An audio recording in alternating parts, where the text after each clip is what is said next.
Koliko se mi bavimo u Beogradu sportom, koliko nas ovakvi vremenski uslovi ometaju u tome ili ne, svakako da ljudi koji redovno trče i danas u svojim kabanicama i pod dobrom sportskom opremom. Kako će se trčati Nadi Ciganli 3. oktobra u subotu, čućemo u narednim minutima, dakle 7 km i 700 oko Savskog jezera, u 10:30 časova počinje zagrevanje, a više informacija daće nam Aleksandra Janković i Nebojša Duh. Verujem, pre svega dobrodošli i verujem, dakle, redovni trkači, vežbači i zaljubljenici u trčanje. Jesmo, kako ne. Tako je. Aleksandra, počni ti. Pa ovako, u subotu je ta trka. Naime, ona je otvorena za sve i besplatna je kako sama prijava. Neophodno je da svi da se prijave kako bi dobili startni broj.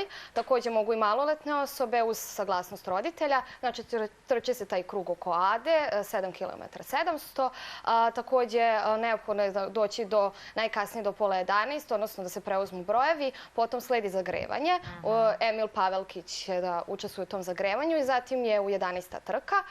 Također, pored toga će biti try-on zona gde će moći ljudi da isprobaju najbolje trkačke patike. Također, pored toga, znači, okupljanje je kod jezera, restoran jezera i bitno je da... Drugi put za redom u Beogradu na Adi.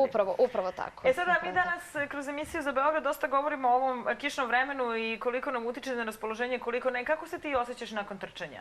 Nakon trčanja odlično.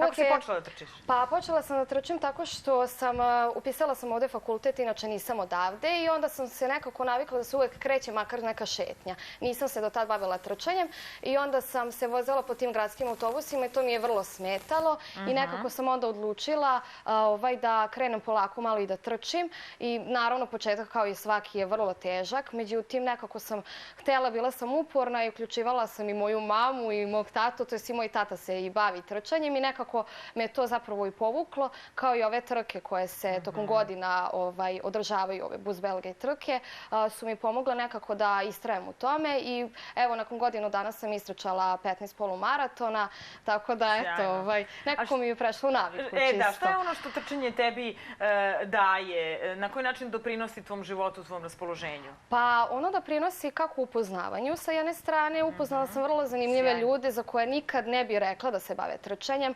Znači od mlađih i starih, također imate dosta starije populacije i to mi je vrlo, vrlo drago. A pored toga nekako se osjećam vrlo zadovoljno jer sam uspela nešto da istrčim tih 21 km, što je za mene upravo tamo, samu sebe. Jeste da rezultat trenutno je takav kakav. Ja se trudim da sebe pobedim, ali bitno je da nekako i ti rekreativci da se svi uključe, da nije sve u pobedi, jer jednostavno treba početi polako, korak po korak i zajedničkim snagama ćemo uspeti da dođemo do tog cilja. I radovati se svakom novom uspehu, odnosno pređenom kilometru. Nebojša, kako izgleda tvoje iskustvo sa trčanjem? Kako si krenuo da trčiš? Trčiš li u Beogradu? Pa, pošto sam ja iz Beograda, ja u principu samo i u Beogradu trčim. Trčali smo mada i noćni maraton u Novom Sadu. To je bilo u maju. Da. Maju mesecu, da. Tako da, ali u principu, kažem, svoj trening baziram na trčanju po gradu, možda šumi, ali u principu, obzirom da se spremamo sada za njujorški maraton, preferiramo trčanje po asfaltu, kako bi se noge prilagodile podlozi, tako.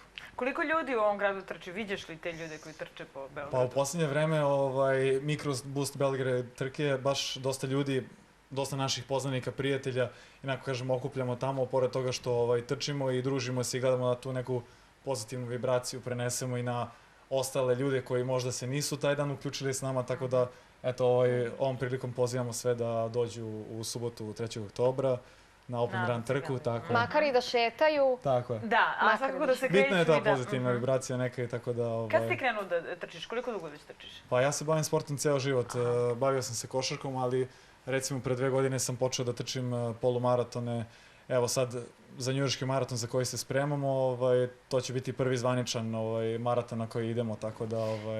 To je sad interesantno, dakle, kažeš Njujork i postoje ljudi u Beogradu koji su i pisali o tome i govorili, dakle, da su tamo značajne rezultate postigli. Kako izgleda sad ta priprema? Pa... Šta trebate da postignete, dostignete? Svakodnevno, da. Što se tiče i treninga i van treninga, jako je bitan pre svega pravilan trening, naravno adekvatna oprema, tako da trudimo se da i kroz odmor i kroz ishranu i ostali deo na dan onako da utiče pravilno na tu pripremu. Tako da recimo trčanje 3 do 4 puta nedeljno, ostalo vežbe snage i to je to. Dakle, aktivnost neprestana. Tako, Sada, kada nas neko gleda u ovom trenutku i sad lako je prosto odlučiti da se trči od sutra, kupiš dobru opremu, dobro se osjećaš, ali treba da se izdrži. Šta bi im rekao, kako da izdrže i šta je ono što tebi takođe trčanje donosi kao blagodet u život?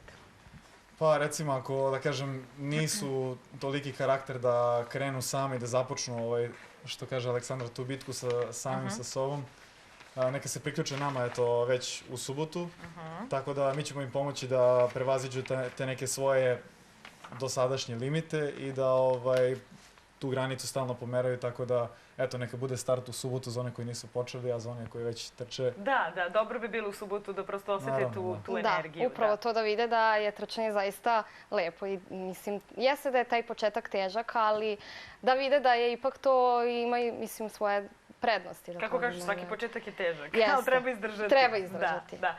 Dobro, pozovite još drage ljude koji žele da trče, na koji način mogu da se prijave za trku.